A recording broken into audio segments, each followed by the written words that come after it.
दिखावे के मुख्यमंत्री रहेंगे नीतीश कुमार और असली मुख्यमंत्री होगा तेजस्वी प्रसाद यादव। मित्रों, एक तो ये झूठा प्रचार किया जा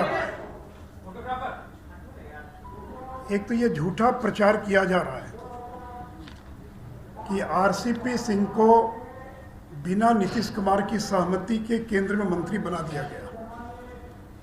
तो मैं आपसे स्पष्ट करना चाहूँगा कि जब 2019 में हमारी सरकार बनी, उसमें शिवसेना के 19 एमपी थे और जनता दलियों के केवल 16 एमपी थे। तो पार्टी ने तय किया कि एक मंत्री परिषद में हर दल को एक जगह दी जाएगी। तो कि जब हम शिवसेना को एक दे रहे हैं तो किसी अन्य को ज़्यादा देने का कोई सवाल ही पैदा नहीं होता था। तो केंद्र की सरकार ने, आदरणीय प्रधानमंत्री जी ने यह तय किया कि हर दल से एक व्यक्ति को मंत्री बनाया जाएगा। और जब जनता दलियों के नेता नीतीश जी से बातचीत की गई तो उन्होंने बाद में कहा कि हमारे दल में लोग किसी नाम पर एकमत नहीं हो पा रहे हैं, इसलिए अभी छोड़ दीजिए, बाद में देखा जाएगा। तो मैं फिर इस बात को दोहरा रहा हूं। उन्होंने कहा कि हमारे दल में किसी नाम पर सहमति नहीं बन पा रही है, इसलिए अभी छोड़ दीजिए, बाद में देखा जाएगा। और जब दूसरी बार मंत्रिपरिषद का विस्तार हो रहा था, उसमें स्वयं अमित शाह जी ने मुख्यमंत्री को टेलीफोन किया और कहा कि कोई एक नाम दे दीजिए। तो उन्होंने आरसीपी सिंह का नाम दिया और ये भी कहा कि देखिए ललन जी थोड़ा नाराज होंगे, उनका भी ध्यान रखना पड़ेगा, लेकिन उन्होंने एक नाम दिया और वह भी नाम आरसीपी सिंह का था। तो जब उन्होंने एक नाम दे दिया तब केंद्रीय मंत्रिपरिषद में उनको शामिल किया गया। तो इतना सफ़ेद झूठ, इतना सरासर झूठ, इस प्रकार का झूठ कि आरसीपी सिंह को बिना पूछे बना दिया गया। अगर बिना पूछे बना दिया गया तो आखिर 1.5 साल तक वो कैसे केंद्र की सरकार में मंत्री बने रहे? आप तो इतने ताकतवर थे कि एक दिन में उनको हटवा सकते थे। तो आपने तो कभी विरोध नहीं किया, कभी नहीं कहा कि उनको हटा दिया जाए। तभी तोड़ना हो तो तोड़ दीजिए, लेकिन इस प्रकार के झूठ का प्रचार ये नहीं करना चाहिए। अब मित्रों, जो दूसरा प्रचार किया जा रहा है कि जनता दलियों को तोड़ने की कोशिश हो रही थी, उदाहरण दिया जा रहा शिवसेना का। अरे शिवसेना हमारा सहयोगी दल थोड़ी ही था, वो तो वहाँ का सत्ताधारी दल था। आप तो हमारे सहयोगी दल थे। हमने सहयोगी दल रहते हुए कभी किसी पार्टी को तोड़ा नहीं। और जब वहाँ टूटी सरकार तो शिवसेना, जो कि हमारा सहयोगी दल नहीं था, उसको वो पार्टी टूटी जो है। आप तो हमारे सहयोगी दल थे, और अगर आपको हम तोड़ भी देते मान लीजिए, तो सरकार कैसे बनती? क्योंकि हम तो केवल 74 या 75 थे और सरकार बनाने के लिए 46 चाहिए था। तो पूरी जनता दलियों आती तभी ना कुछ हो सकता था, तो भी बहुमत नहीं होता। और देखिए बीजेपी ने आज तक कभी किसी को धोखा नहीं दिया। हमने नीतीश जी को एक बार नहीं 5 बार बिहार का मुख्यमंत्री बनाया, 5 बार। राष्ट्रीय जनता दल ने 2 बार बनाया और हम लोगों ने 5 बार बनाया। 17 साल का हमारा संबंध था, लेकिन आपने दोनों बार एक झटके में तोड़ दिया। और मित्रों, मैं आपको याद कराना चाहूँगा, पुराने पत्रकारों को याद होगा, 2005 नवंबर का जब विधानसभा का चुनाव हो रहा था, समता पार्टी में 2 गुट हो गया। जॉर्ज फर्नांडिस, दिग्विजय सिंह, प्रभुनाथ सिंह, ये लोग नहीं चाहते थे कि नीतीश जी का नाम घोषित किया, वो तैयार नहीं थे। और मैंने बिना पार्टी से पूछे मैंने उनके नाम का ऐलान किया कि 2005 में नवंबर के चुनाव का मुख्यमंत्री का उम्मीदवार नीतीश कुमार होगा, और पार्टी ने उस पर मोहर लगाई।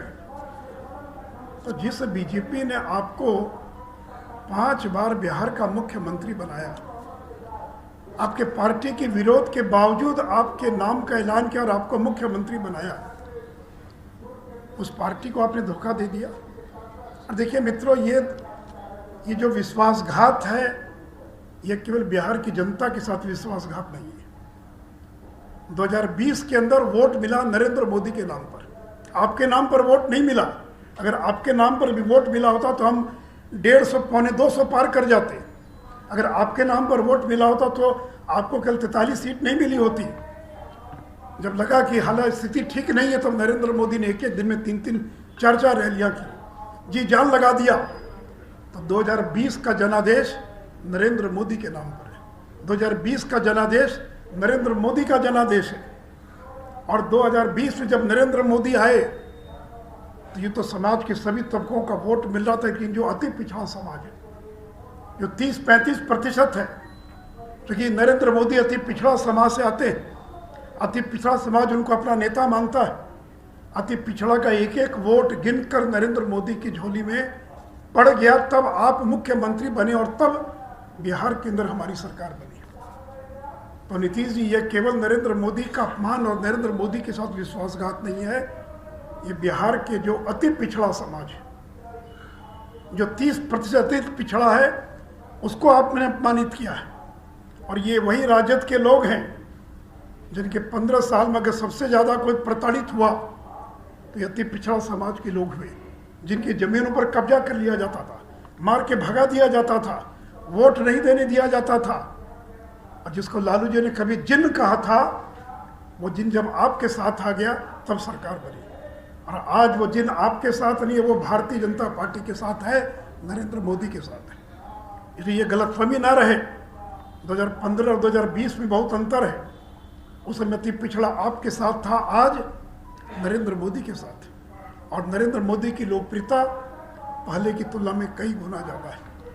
और मित्रों, पिछली बार जब आपने गठबंधन तोड़ा आरजेडी से, तो आपने कहा मैं भ्रष्टाचार के मुद्दे पर कोई समझौता नहीं करूँगा, और कहा कि तेजस्वी ने कोई जवाब नहीं दे पाए, इसे मैं गठबंधन तोड़ रहा हूँ। उस समय तो केवल सीबीआई ने छापा मारा था, अब तो सीबीआई ने चार्जशीट फाइल कर दिया।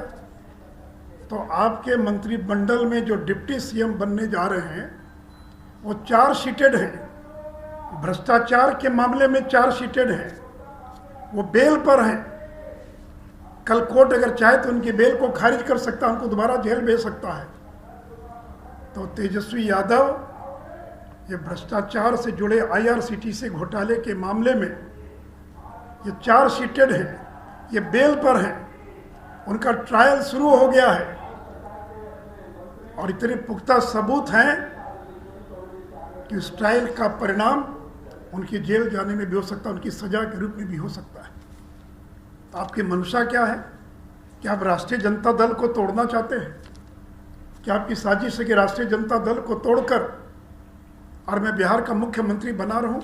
लालू जी तो बूढ़े हो गए, बीमार रहते हैं, ये लड़का कब जेल चला जाएगा पता नहीं है।